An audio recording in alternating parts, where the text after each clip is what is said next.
Welcome back to Tiny T Gaming. This is my video on what I would like to see in a Total War Warhammer 40,000. Now, again, before I get into it, please, if you're watching this video and you're enjoying the channel, please like and subscribe. It really helps to get the channel growth going and gets the sort of message out there that people are happy with the games being provided by Warhammer Games Workshop, but they definitely want to see a little bit of differentiation and a bit more from a company that can absolutely afford to produce AAA titles or even indie games. They have the money, 5.4 billion net worth at last check. I don't think it's too much to have expectations from them. So, without any further ado, getting into it. With Total War Warhammer 40,000, I think it would be great to see a whole host of factions fully fleshed out straight away. Yes, there will undoubtedly be DLCs, but people will want to be able to play their favourite races straight away.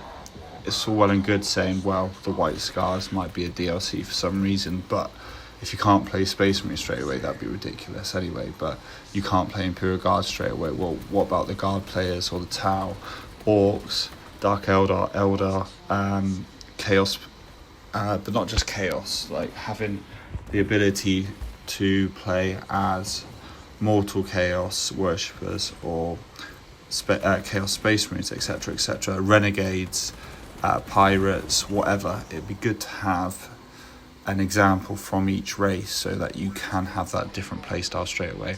They will absolutely massively need to change their combat style and the game mechanics for a lot of it because of firearms, or more modern, we'll say, firearms. But with regards to the mass formations, I think that won't be too hard to adapt, considering how the Imperial Guard fight. You think of the Mordian Iron Guard with their block formations, and then you've got even the Plague Marines of the Death Guard forming phalanxes like they did in the Blood Gorgons book, stuff like that.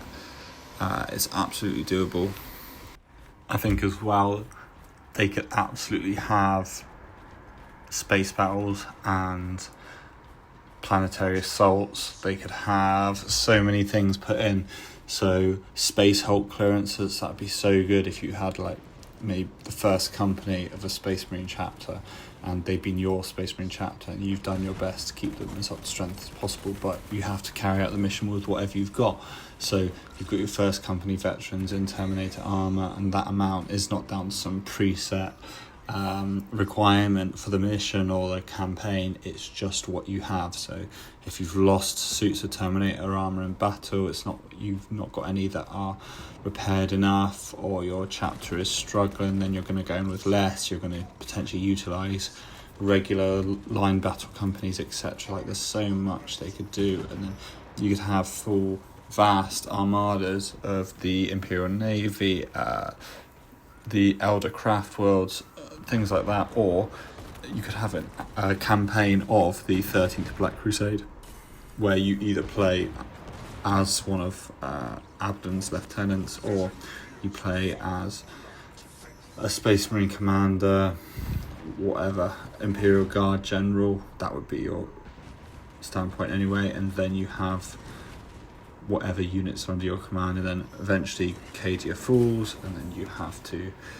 retreat into the wider Imperium, and then depending on what part you're playing, you could have Imperium Sanctus or Imperium Nihilus after the opening of the Great Rift, and there's so much they can do. Or they could even do a campaign set before the opening of the Great Rift, and then you've got all the build up for that.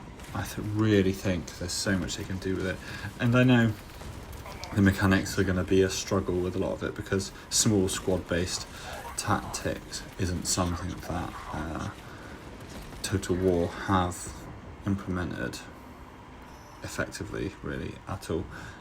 It's all been block unit formations, etc. But I'm sure with a gaming franchise that has such a successful studio, they could work it out and make the leap, because it would absolutely grow the fan base of not only the Total War franchise, but the Warhammer fan base.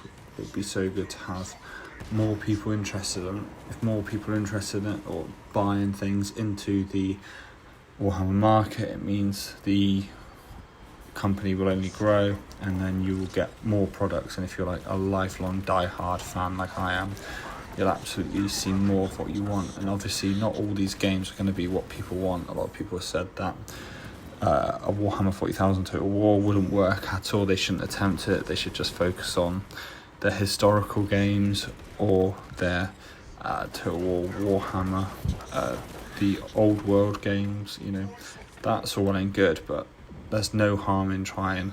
They'll still make money off it, I'm sure.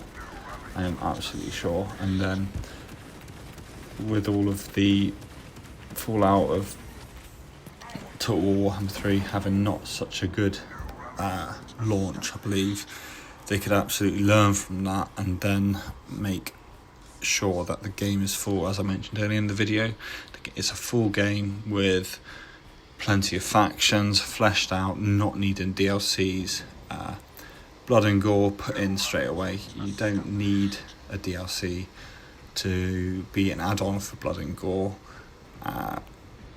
When they're worried about the age rating of the game, I don't think they need to worry about that at all, because it doesn't matter. You're still going to have a huge fan base, even if it is rated R for mature or whatever they rate games now. I mean, I know that's a US rating, but like 15 or 18 like they used to in the UK, I haven't seen a game actually rated in ages, because we will just buy them on Steam or Epic Games or whatever now, and you just download it anyway if you're a grown adult. But I don't think that's really something they should be worrying about. I really think they should just focus on putting out a really good complete game. And yeah, you can have DLCs, you can have add-ons, etc., but you want a core game that is absolutely feasible and fleshed out with lots of characters, lots of different campaign options, different factions, and then within those set races and factions, you've got the sub-factions, different Astartes chapters, different Chaos War bands, Traitor Legions, the first founding chapters, etc., different Imperial Guard regiments, the Cadian Stormtroopers, Shock Troopers, then you've got the Mordians, you've got the Armageddon Steel Legion, you've got the Orcs, you've got Gadskull Thraka, etc. There's so much they can do. But let me know what you think in the comments below. Please like and subscribe, help the channel grow and get these messages out there. Thanks for watching.